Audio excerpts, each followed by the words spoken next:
Hi guys, welcome you all in M-CAD Foundation and hope you all are doing well. So in this tutorial I'm going to cover Sketcher Workbench Profile Command. So let's start with my slides, and first one here it is that profile command.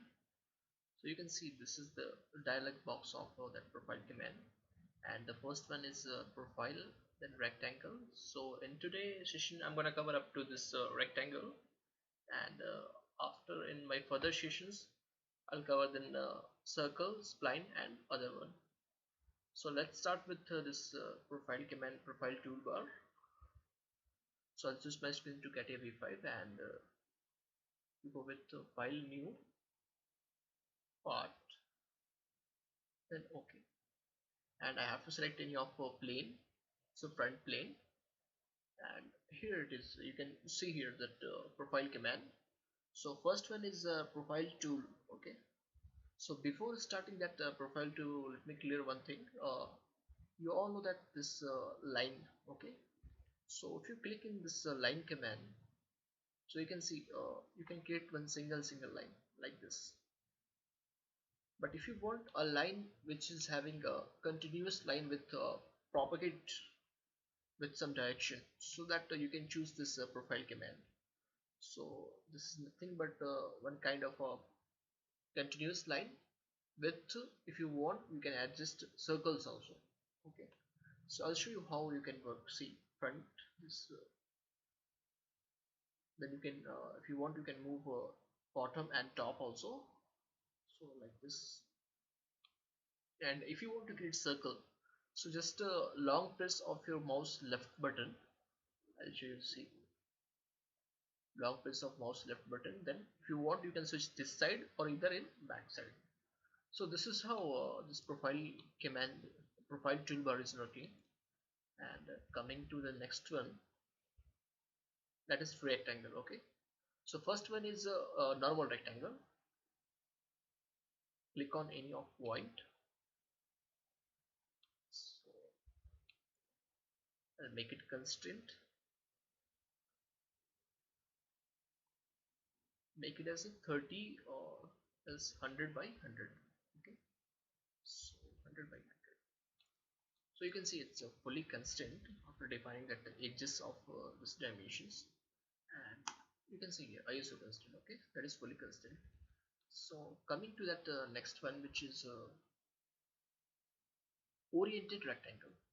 So by name you can just like it's a angle based rectangle. Okay, so click on first point, second one, and this like this you can place. So I have to define the edges and this angle from this axis. Okay, so create any of this edge. Okay, and make it as a 30. Okay, or whatever angle if you want to give you a sketch. So your sketches become fully constant.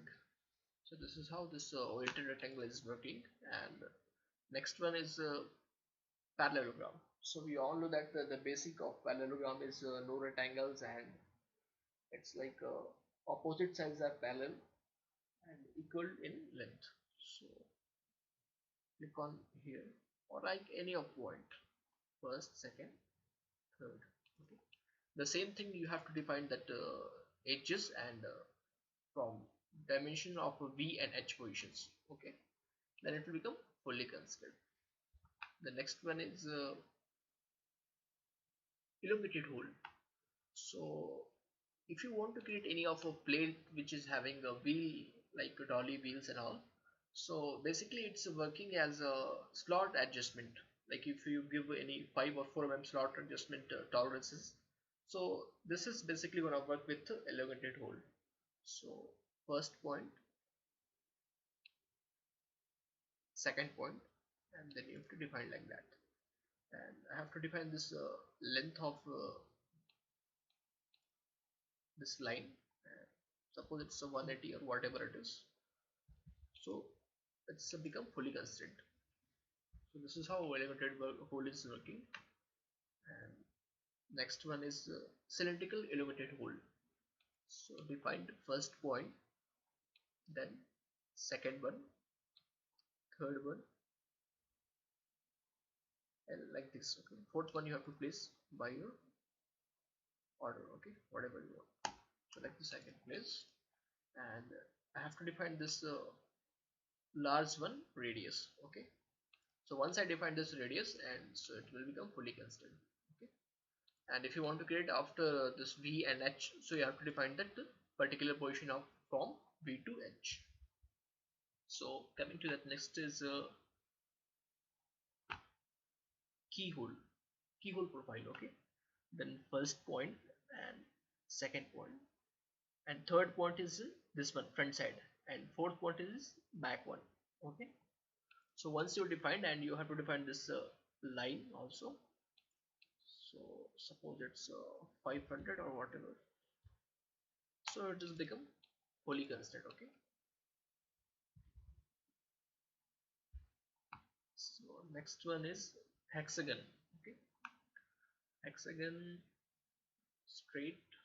Okay, now you have to define across flat, and we all know that by purchasing this kind of a material you have to say the across flat. Okay, so if it is 20, so choose this one, so you can see it's a fully constrained. Okay, so across flat is important in this hexagon. And next one is centered rectangle. Okay, so once you are making any kind of a plate which is having a center pocket, so this centered rectangle is very important on there. So you can use the center of a rectangle, and based on that you can give the dimension from edge of the plate. Okay, so center point, and you have to define like that. You can see from center in all directions it's coming equally. So define this edges, and it will become fully constrained. And next one is this centered parallelogram. So before I have to create this one, I have to draw these two lines.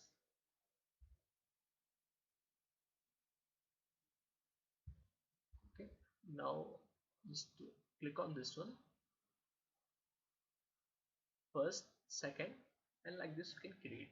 Okay, so I hope I'll clear with this all rectangle and this profile tool. And in my next session I'm gonna cover this circle and the spline commands. So hope you enjoyed this session, and please like, subscribe the video if you want more update, and goodbye.